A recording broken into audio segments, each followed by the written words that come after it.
E hoje, 25 de abril, é celebrado o Dia Internacional contra a Alienação Parental. Essa data visa conscientizar e combater essa prática que causa muitos danos à formação de crianças e adolescentes. O Brasil conta com uma legislação específica contra esse tipo de crime desde 2010. Para entender o que é, como identificar e como proteger crianças e adolescentes desse tipo de interferência, nós recebemos a advogada Pauline Racho, que é membro da Comissão de Direito da Família da OAB. Boa tarde, Pauline, seja muito bem-vinda. Boa tarde, obrigada. Eu começo te perguntando, para o pessoal aí de casa que tem uma dúvida, o que configura uma alienação parental? Bom, a alienação parental configura um ato de interferência na formação psicológica daquela criança ou daquele adolescente. Normalmente, essa interferência psicológica acaba acontecendo ou pelo outro genitor, ou por um avó, ou por algum outro familiar que cuida, que tem a guarda dessa criança. E acaba interferindo na visão que essa criança tem do seu genitor ou da sua genitora. Isso costuma acontecer após o processo de separação. Durante, não é possível configurar crime isso? Na verdade, ele não chega propriamente dito ser um crime previsto na nossa legislação. A alienação parental, ela pode ser identificada ainda durante o processo de divórcio, que nós chamamos de um procedimento incidental, ou você pode ajuizar uma ação independente para configurar essa alienação parental.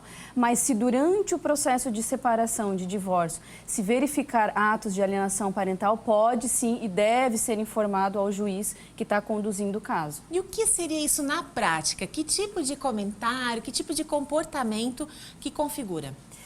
Comentários que desqualifiquem o outro genitor, a gente chama de campanha de desqualificação.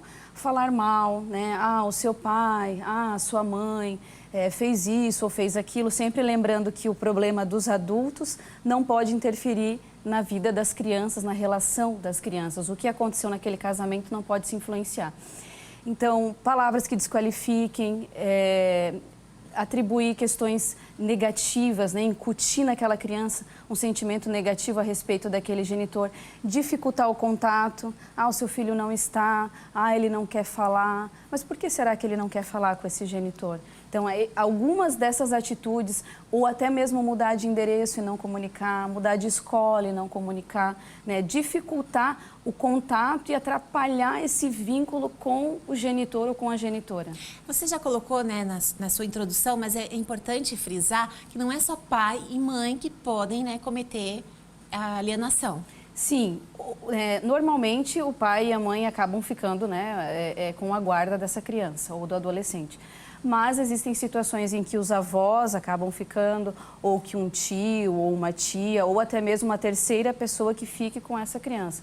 Então, independentemente se é o pai, se é a mãe, se é o avô, qualquer pessoa que esteja com a guarda dessa criança tem que tomar o cuidado de tentar preservar a relação que ela tem com o genitor ou com a genitora. A gente entra até no campo da psicologia, quando fala dos danos Sim. que isso pode causar, mas ninguém separa porque está bem, Normalmente é porque a relação já se desgastou. O problema é quando se tenta colocar a vítima e o algoz, e fazer a criança escolher um lado. Exatamente. Não, isso é péssimo para a criança. Até porque eu falei que o problema dos adultos não interfere no problema. Não deveria, Não deveria interferir para a criança. Muitas vezes ela nem entende. Ela nem sabe o que é um casamento, ela nem entende a dinâmica de uma relação adulta. E você trazer esse problema para a criança, ela fica completamente perdida. Então, ela vê no pai e na mãe duas figuras importantes, dois portos seguros. E a partir do momento que você fala mal, que você contamina, que você aliena um deles, isso é muito prejudicial para ela, para a formação, para ela que está em formação ainda, para toda a questão psicológica, toda a questão dela de segurança, isso é muito prejudicial. A nossa fala é justamente no sentido de proteção dessa criança, do adolescente, que, como você colocou, não sabe se proteger. Agora, o pessoal que está em casa, que de repente acha que está passando por isso, é necessário, ou que tipos de prova podem ser recolhidas para que se comprove isso eventualmente?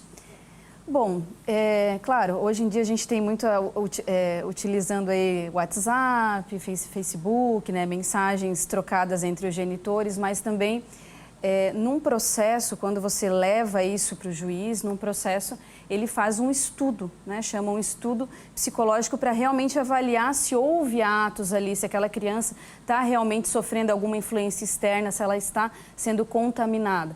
Então, claro que as conversas, esse tipo de situação pode ser levada, mas também uma avaliação que é feita pelo juiz no processo, né, por uma equipe psicológica no processo, consegue identificar esses elementos na criança, né, se ela está sofrendo. Não vai ser a palavra de um contra o outro, né? Porque, novamente, é capaz de usar uma situação dessa, né, para tentar se fortalecer no processo.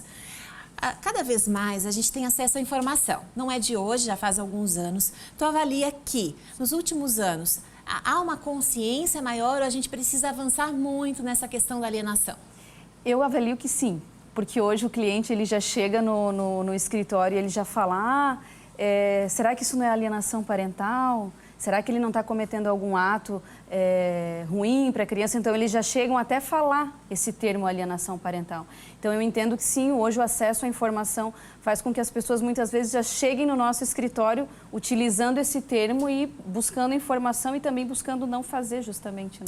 Esse é o ponto, né? Porque saber o que é, tipo, a gente tem acesso. Agora, como evitar, que é o mais difícil. Nesse sentido, o advogado acaba atuando também para acalmar os ânimos, né? Sim, o papel hoje do advogado na área de família não é mais um papel de contencioso, de dificultar, de inflamar, de discutir.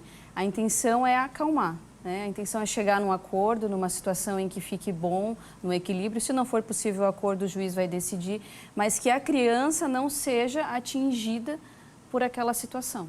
Essa é a intenção. Perfeito, doutora Pauline, obrigada pela sua presença, por trazer um tema tão pertinente. Se você aí de casa está passando por essa situação, a recomendação é, primeiro, diálogo e segundo, um profissional que possa orientar, né, doutora? Sim. Muito obrigada, seja muito bem-vinda aqui ao Ver Mais.